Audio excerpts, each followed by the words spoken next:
On this week's show, we welcome back United States Congressman Dan Meuser of the 9th Congressional District. After his schooling, which included New York Maritime University, where he received a Navy ROTC scholarship, Dan joined a small company called Pride Healthcare, which Dan helped build into an industry leader in the power mobility field. The name of the company was changed to Pride Mobility Products and created 700 jobs. It was named one of the state's best places to work. In 2011, Governor Tom Corbett nominated Dan to serve as Pennsylvania's Secretary of Revenue. While there, Dan significantly reformed the department to increase efficiencies.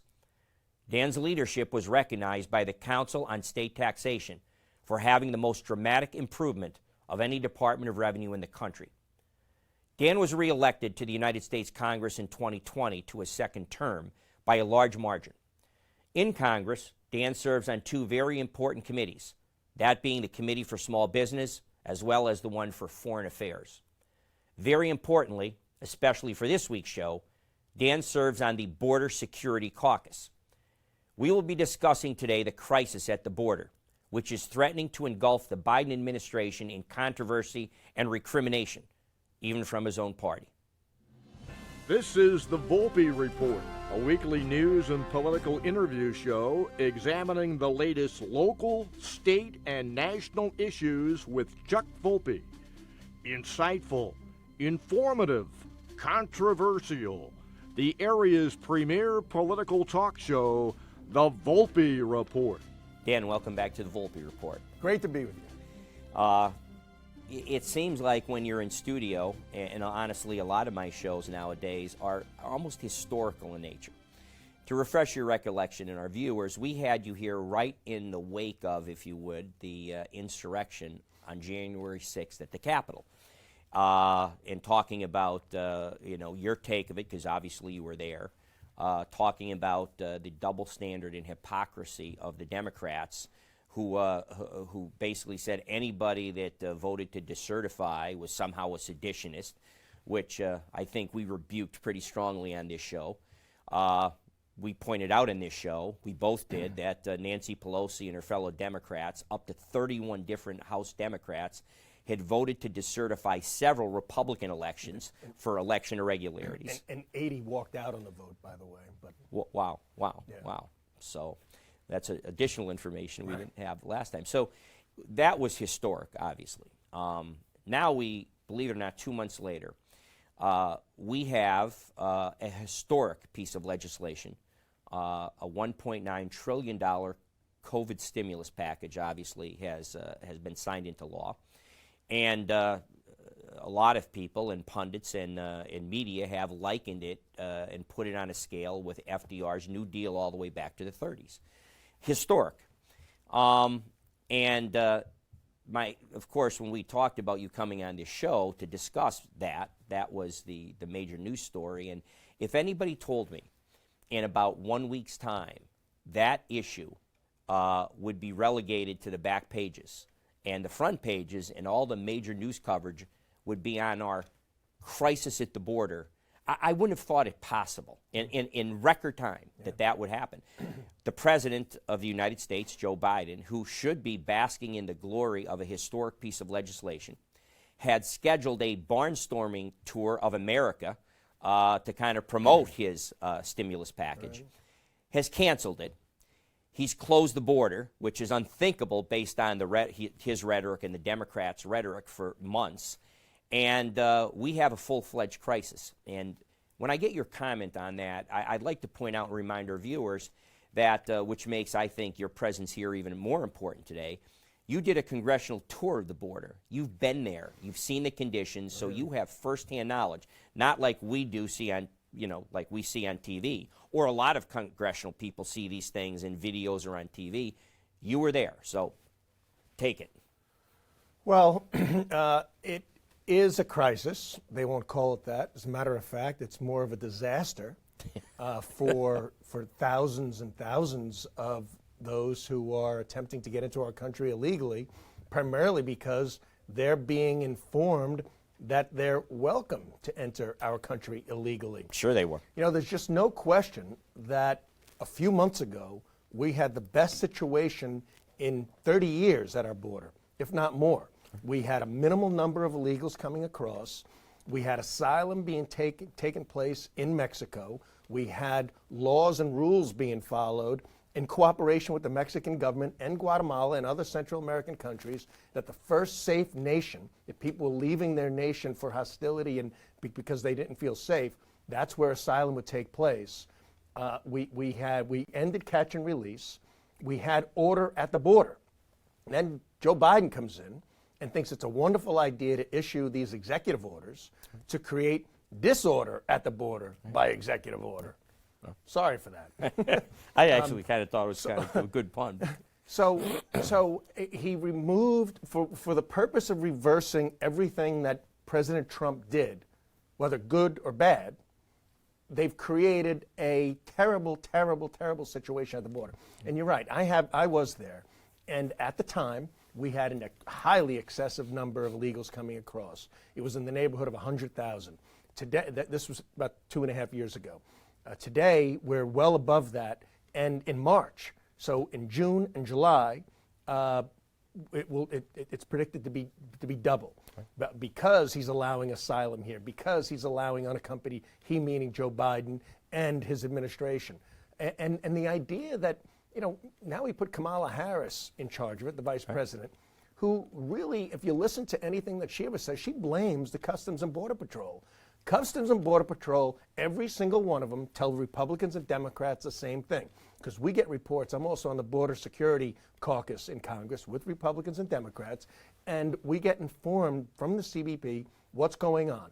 And the cartels, folks, run this situation. They run the number of people coming across. They use women and children and men as mules. Right. Carry drugs across, pay them as much as they possibly can, and by the way, these poor people suffer all kinds of abuses on the way that I'm not going to even describe how horrible. Rape is common, correct? Up to more than 1/3. Wow. Of children, of women. So this is a disaster, and it was created only by sending out messages that we don't have any border security, that illegals will gain entry, we will release you, asylum you can seek in the United States, and along with that, along the way, let's face it, remember when Joe Biden was campaigning, they asked who is agreeable to illegals getting health care, okay? Not only did Kamala, the vice president, and Joe both put up their hands, I think they put up 2 hands. Right. They put up a leg. Okay. I mean, they were just all in on such things. And to add to this crisis, this disaster, last week, the U.S. House under Nancy Pelosi passed H.R. 6, which was amnesty. Amnesty. Oh.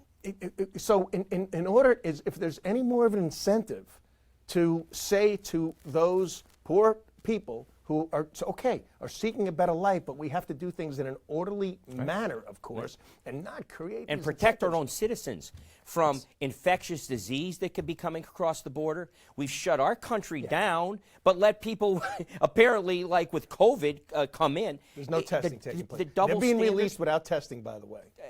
Of course. Without checking criminal records or without testing. And then you hit on a bunch of good points, Congressman. Let's talk about one thing. In the Trump administration, while they were getting processed for legal entry, something you don't hear much anymore, but the term is illegal as opposed to illegal aliens or illegal immigrants, legal aliens, meaning they're processed and go through the process to enter the country, at least legally, for whatever purposes that are legal purposes. Well, while that processing was taking place in the Trump administration, they were kept in Mexico, and then had to report, of course, for the various procedural responsibilities before they could be let in. In this administration, they're being released into America, they're in Texas, they're in Mississippi, and in other places, and while they're waiting, and of course, it's a standard thing that and then don't show up at the hearings or the procedural and processing things they must report to. Once they're in, they disperse, and they're just in. Yeah. And now they're talking about granting, like you said, asylum, but granting a path to citizenship to folks who are here illegally and didn't even go through our processes to be registered. So, yeah, and once again, the Democrats completely overreach. And it's hard to even say Democrats, okay? The left wing of the party that leads, unfortunately, all the rest, because there are many Democrats that don't agree with this policy, but sadly, they're voting along with it just the same.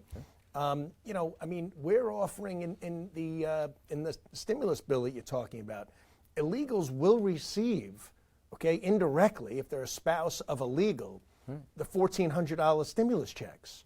Okay, the American people need to know that.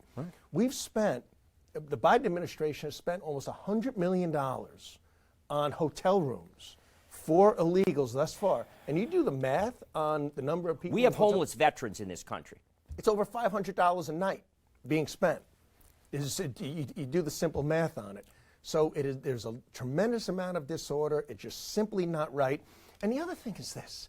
Look, I'm for illegal immigration reform. Right. I'd love to see it. In fact, there was another bill just this past week. Yeah, for farmers, for H-2A, extended visas for those who work on farms. Right. But once again, the Democrats had the poison pill in it. I was agreeable to 80% of that bill, but they included things that said that you only needed to work on a farm a minimal number of hours, then you had a right to citizenship and an extended green card. Like yeah. And DACA. Come on, I'm okay with the idea of DACA. Right. President That's Trump the Dreamers bill. The Dreamers bill, sorry. Yeah. We could have passed that, but we got to have border security first. If we're going to do these things, we must have high fences but wide gates. Right. But they don't want that. They want the issue, and clearly chaos seems to work for them, which is what's been created. Yeah, and you mentioned, it's a natural segue, you mentioned Democrats are now turning in larger numbers than in shocking numbers to me in criticism of the Biden administration for their border policy. So a couple of, as I want to do on this show, I'll read some of the headlines. Here's one, an Associated Press story. The headline being, White House has been secretive on border issues.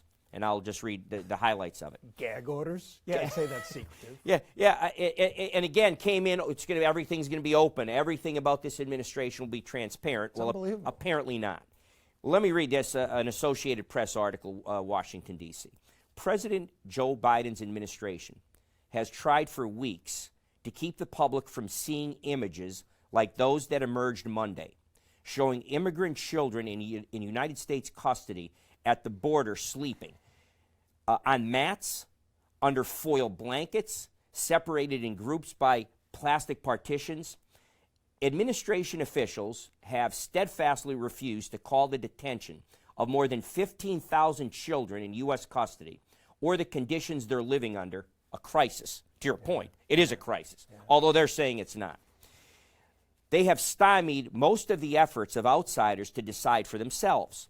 Biden officials barred nonprofit lawyers who conduct oversight from entering a Border Patrol tent where thousands of children and teenagers are detained. They have refused or ignored requests from the media for access. Such access was granted several times by the administration of President Donald Trump. The new president faces growing criticism for his apparent secrecy from his fellow Democrats, to your point. Let me give you just a couple of them. Axios, on Monday, first published a series of photos taken inside the largest Border Patrol detention center, a sprawling tent facility in the South Texas city of Donna. The photos were released by Democratic Representative. There, by the way. I was in Donna. Oh, we'll talk about that in a second. Democratic Representative Harry Cuellar, if I'm saying it correctly, a Texas Democrat from Laredo. Cuellar said he released the photos in part because the administration has refused media access to the Donna tent. So if you can tell us what you saw in Donna. Well, there was order. It was very crowded. The children were in, and families were in air-conditioned areas. And there was, This was in the Trump administration. when you were there. Right. There was plenty of snacks and food, and they were getting 3 squares a day. But presently, it's been overrun. So crowded and overrun are 2 different situations. I mean, you even look at the data that the Biden administration is putting out, which I can't help but have doubts about, and I'll explain why. They've got unaccompanied minors. There's like 20 times as many right now, maybe 25 times, as the worst times during the Trump administration. And if you remember, they were being blamed for all kinds of horrific things, for separating families and all. It's 25 times worse right now. And the idea, how do the American people like the idea that the only footage coming out is what the Biden administration is taking and providing? Come on, where is that from? George Orwell? Yeah. I mean, yes, and then you got Henry Cuellar, who's a Democrat, nice guy, a representative, a member of Congress in Texas. He takes his own film footage. He basically has to bootleg it in order to show people what's going on. And some of it was terrible. Some of it looked familiar as to what I saw before, because it's a very, very difficult situation. So let me, I also have here from the New York Times, a fairly progressive, liberal newspaper. Their headline, Democrats' Confusion on Immigration Policy. And I'd like, again, just to read a couple of the quotes. In recent years, a growing number of immigration advocates and progressive Democrats have been dissatisfied with the status quo of immigration, even what Bill Clinton and Barack Obama as presidents had supported. President Biden instead emphasizes the humane treatment of immigrants regardless of their legal status. And obviously, we've talked about he's clearly signaled for them to come. Mr. Biden's policy incentivizes droves of people to come, and the only way to slow it down is by changing policy at our doorstep, said Democratic Representative Vincent Gonzalez, another Democrat of South Texas. He told that to the Washington Post. And back to Representative Cuellar, another House Democrat from Texas, said the administration was sending a terrible message. Well, when you say if you want free health care, come on up. If you want stimulus checks, come on up. If you want an easy path to citizenship, come on up. What did they think was going to happen, Dan? And you know what else? I mean, you hate to think that there's some sort of master plan here, right? We're dealing with people, for crying out loud, right? And not just the people from Mexico and the people from Central America, but these cities in southern Arizona, in southern Texas, being overrun. Right. I mean, the mayors, they're literally dropping them off with busloads and being told to, make your way. And then on top of that, right, they passed this H.R. 1, which, along with all kinds of other federalization and eliminating the ability for certain states, 27, by the way, that require ID to vote, that would be prohibited, that would be banned by the geniuses out of Washington. It also requires automatic registration. So if somebody gets a driver's license, they can register to vote. Somebody gets a tax ID number. They don't need the Social Security. A tax ID number. They will be automatically registered to vote. So clearly, this will add to the voter rolls as well. Right. Okay, so there's a lot to this that doesn't look very good. As I say sometimes, it's like an onion. The more you peel it back, the more you want to cry. Yeah. And on that note, we'll take our first break. Again, we're here today with United States Congressman Dan Meuser from the 9th Congressional District, a regular guest in this show. You heard about his specific committee assignments and caucus assignments and credentials. He has been to the border on a congressional tour. He has seen firsthand what's there. And what we have right there now, folks, is a complete and total dumpster fire. It's a flat out a disgrace. And we'll get back in the second part of the show to some of the other messaging that's at stake here. We'll be right back. Stay with us. Every week, Chuck Volpe shares his perspective on Pennsylvania issues in the news and on your mind. From new laws being introduced in Harrisburg and Washington, to government spending and even local controversies, hear how they affect us in Northeast and Central Pennsylvania. Catch Volpe's views every Tuesday on the Fox 56 News, first at 10. Welcome back. We're here today again with United States Congressman Dan Meuser from the 9th Congressional District. And Dan, we were kind of talking before the taping and off camera during the break I'd like to get your thoughts on this, and I'll give you mine first to kind of give some context. This now we can, I think, agree, and most of America agrees at this point, that the signaling that went on by the far left, the socialist democratic wing of the Democratic Party, one of their top wish list items was this charitable view of immigration without dealing with the realities of it. It was clearly signaled by the president-elect when he was the president-elect, and the response has been a disaster at our border. So that begs the question for me. The old lawyer in me kind of pops out and extrapolating. What else are we going to have on the leftist wish list? I call it socialism, flat out. What else are we going to have to go through in this country and find out that it's a terrible mistake? Do we really have to destroy tens of millions of jobs to understand that there needs to be a balance between being responsible for our climate, cutting down our carbon emissions without wiping out tens of millions of jobs and hundreds of billions of economic impact that our country could not withstand?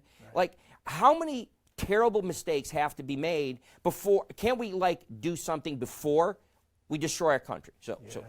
Yeah, it's very concerning, this idea of federalization and the idea that somehow Washington knows best.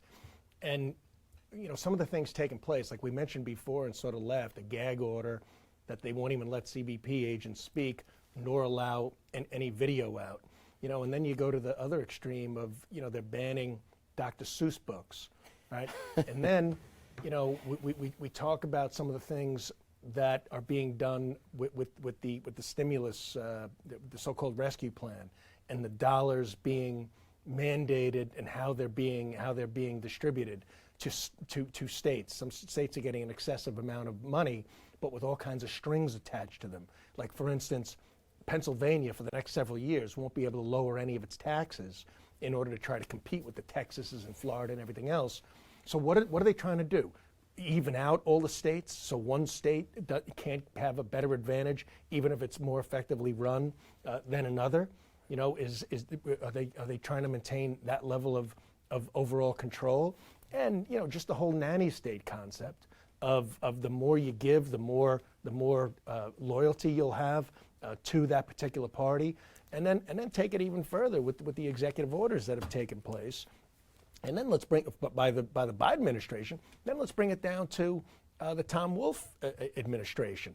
Having this national state emergency in place for all this time, picking and choosing who can stay open, who can't, making countless errors along the way, of course. Which they've admitted to. Yeah. How in the world could you possibly do that? And then telling us you're following the science and you're sending back, and perhaps it was an idea at the beginning, but immediately it should have been known that, no, we're not sending the most sick, most vulnerable older people back to nursing homes because we're afraid our hospitals are going to get overrun, because Andrew Cuomo was doing that. And so may be impeached for it.